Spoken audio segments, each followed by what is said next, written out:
Mis queridas hermanas, mis queridos hermanos, muy buenos días. Continuamos la lectura del libro de Eclesiastés y nos detenemos en los capítulos 3 y 4. Yo escogí en esta mañana para que leamos juntos, para que meditemos, en el capítulo 3, los versículos 14 y 15. Y leo de la siguiente manera: Sé que todo lo que Dios hace es perpetuo. No hay nada que añadir, ni nada que quitar. Dios lo hace para que los hombres teman delante de Él. Lo que antes fue, ya es. Lo que ha de ser, fue ya. Y Dios restaurará lo pasado. A mí lo que me gusta concretamente de este pasaje es la línea final. Dios restaurará lo pasado. Y aquí podemos encontrarnos dos líneas de pensamiento distintas, una totalmente mundana aunque dirigida por Dios.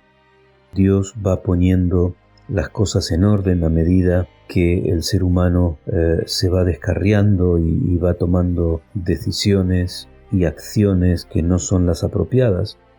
Y esto nosotros lo podemos ver en distintos comentadores, tanto adventistas como no.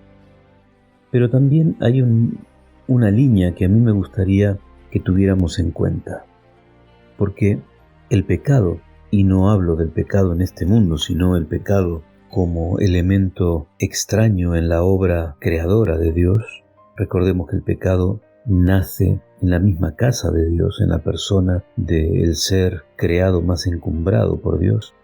Y Dios, en el momento en que esto sucede, pone en práctica un plan para demostrar la gravedad del pecado, la gravedad de la rebelión, y para poder restaurar su propia imagen, su propio carácter y la propia creación que a partir de ese momento se está viendo afectada. Cuando nosotros leemos en la palabra de Dios, nosotros vemos cómo a lo largo de toda la Biblia se están dando indicios de que ese es el trabajo de Dios. Dios quiere restaurar su creación al punto de partida que sale de sus manos. Pero Dios también quiere restaurar la dignidad de su propio nombre que fue puesta en tela de juicio por la persona del enemigo, por la revolución que se presenta en el cielo y que se transmite hasta este planeta. Lo que significa es que por encima de todas las cosas está Dios, preocupándose no solamente por nosotros, sino por toda su creación. Y aunque muchas veces el ser humano se preocupa porque el tiempo pasa y porque no se ven soluciones, al menos las soluciones que uno quisiera ver, sin embargo Dios tiene sus tiempos. Y como dice Pedro, los tiempos de Dios distan mucho de los tiempos de los hombres.